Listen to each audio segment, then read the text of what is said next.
One. Good morning and welcome to Trent Hills Today. My name is Susan and I'm your host. And as you can see, I have Adrian as my guest. We had a little technical glitch last time and Adrian was kind enough to revisit this opportunity. So welcome back. Thank you. So Adrian, you're the owner of the Benjamin Moore store in town, aren't you? Yes. Yes. So is Benjamin Moore a franchise, or is it, what is it really? Benjamin Moore, we have a contract to sell Benjamin Moore product. Oh, okay. So basically we're Village Paint and Paper, we're an independent retailer. Okay. So we have a lot of free will and choice as to what I want to sell and do in my store. We just have a contract with Benjamin Moore that we will do A, B, and C, and in turn we'll have a contract with them to sell their paint. They're a great company to work with. You know, we love being part of the Benjamin Moore family, and that's how you feel. So we're very happy about that.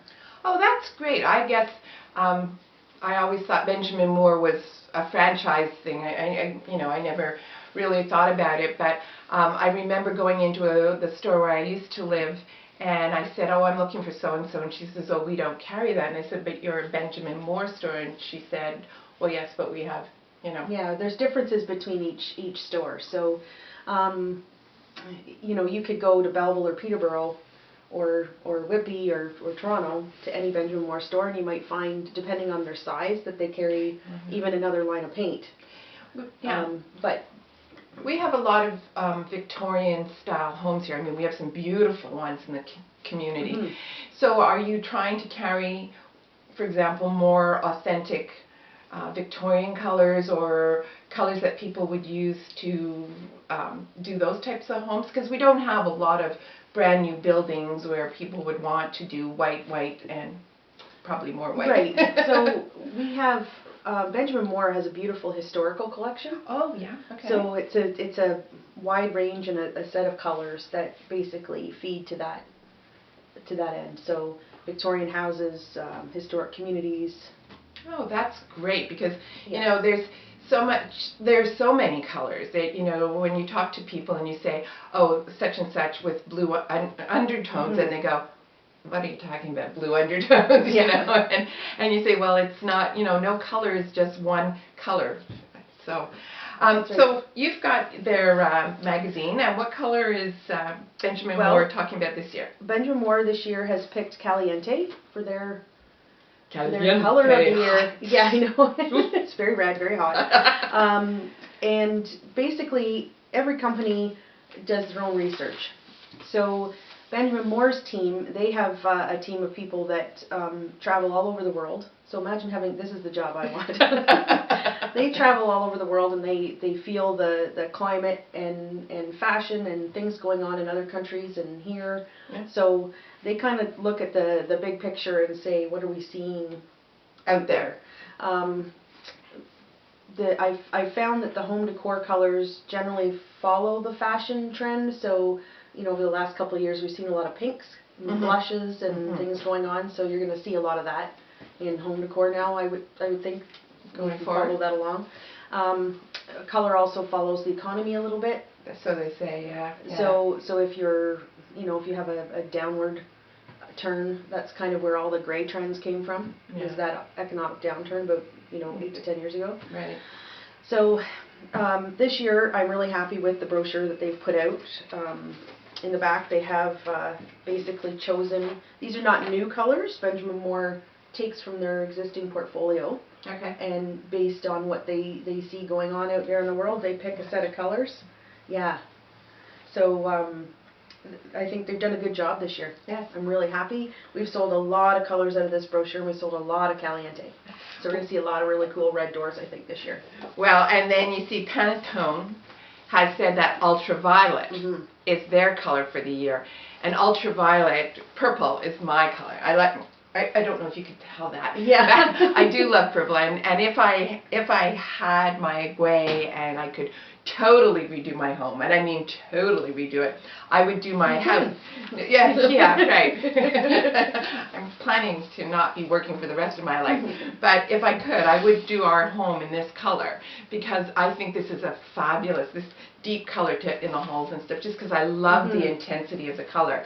Not to say that I don't like the color that I have now, which is Thunder, which you and I talked about at length for a while. I wanted to, when I moved in, actually, Adrienne was one of the first people I met. She was gracious beyond belief in that she remembered my name, and she's got her little yellow box where she keeps track of all of the colors, because you know what, no matter how good a job you do of trying to keep the lid clean where they put the label and not cover up the, you know, the side, everything slops over. Now, I found this on your Facebook page. It's a gray that you have also promoted, and which gray is that? This is, you can see this on Facebook. It's lovely in color. Yeah. Well, you know. Yeah, this was Copley gray. It's a beautiful. This is black and white, so it's hard to hard to see it. But it was Copley gray down on the ceilings and the walls, and you can see the real picture on our Facebook page. But it's a very beautiful. It's almost a gray. It's not, doesn't look gray, and it doesn't look beige, green, and it doesn't look beige, but it has all those tones in it. So depending on lighting, every one of these walls could look different. Well, what I liked about it when I saw it on the Facebook page, and again, this isn't black and white, but the photo, if you go on the Facebook page, is amazing, is that I love the contrast of the white beams in the ceiling. It really makes the color look quite fresh. Yeah, and again, I'm sure it's not white.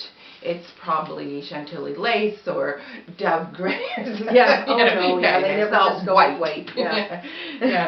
So what happens when somebody comes in and says that they want to do a room in Caliente, and yet you've known them for a bit because you are the store in town to go to for paint, and you know that they have traditionally been creamier colors, the softer, what we would call muted colors. Yeah, well, the first thing we do is we get excited because it's really fun to make color. Yeah. And then the second thing we do is suggest that maybe they try a sample pot. Because we sell sample pots, they're about half a quart, they're $6.99 plus tax. They're well worth the investment if you're traditionally a non-color person and you want to try color. You can put that directly on the wall, or we suggest usually that you buy a piece of Bristol board and paint 2 good coats on a piece of Bristol board and take it around in all your lights, and then you can get a better feel for what's happening in your room. But you know, at the end of the day, it's only paint. Yeah, but Caliente is going to need more than one. I don't care how good they say the paint is. You're going to need more than one coat. Yeah, you'll need 2 coats for Caliente. Yeah, well, and if you have to cover over it, you probably need a lot more. But one of the things I think people don't really understand is the impact light has on the colors. Yeah, you know, lighting is everything. Sunshine coming in. My dining room is a beautiful green. And I don't use it in the summer. The minute we stop getting snow, I like to be outside. So the room is always sort of dark and moody. So you know, I don't really get a lot of light. Well, the light changes through the seasons, and it changes throughout the day, and it has a huge impact on how the color looks. So basically, we suggest that people try these sample pots, or take the chips home and try them in their own light, and look at them during all different phases of the day, particularly the time that you're at home. Yeah. Some people are working all day and they're waiting to check the light in daylight, but they're never going to see it in daylight. So well, yeah, except maybe on Saturday and Sunday. That's right. You know, and that's consideration. So that's right. So you want to make sure that it looks the way you want it to look while you're in the space, and then go from there. And what would you tell now? These new colors are much more intense and richer. Now, you said 2 colors for Caliente because of the pigmentation and the intensity of the color. You want to have a really consistent color. 2 coat coverage, yes. Because you know, you roll it on and you see that it goes on kind of light, and then you keep rolling over it. So that's what you want to do. But the 1 coat with primer and stuff, are you finding that people are very happy with a 1 coat? The 1 coat coverage? Some people, yeah, a lot of people do a one coat coverage, and that's what they're looking for. We always suggest, having studied paint for a long time, we always suggest do 2 coats. Your second coat is, once you put a first coat of paint on, a second coat is really no big deal. Yeah. Because your roller's wet and just keep going. You're ready Roll to go. away. The paint dries quickly, so you don't have to wait a long time to put a second coat on.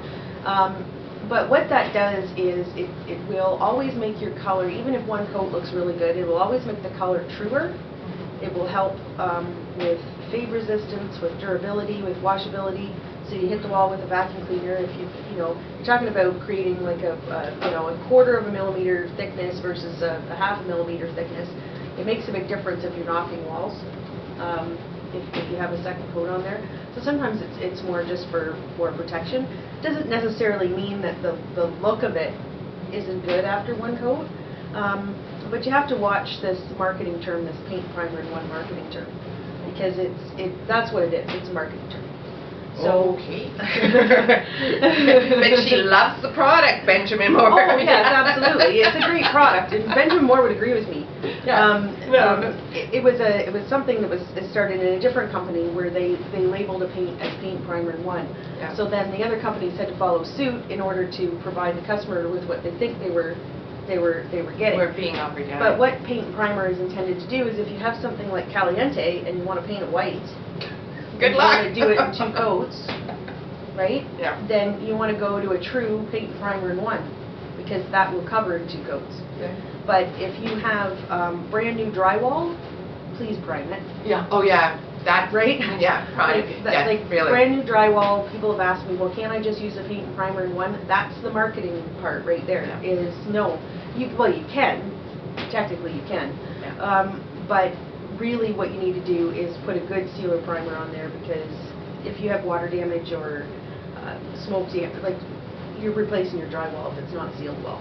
So.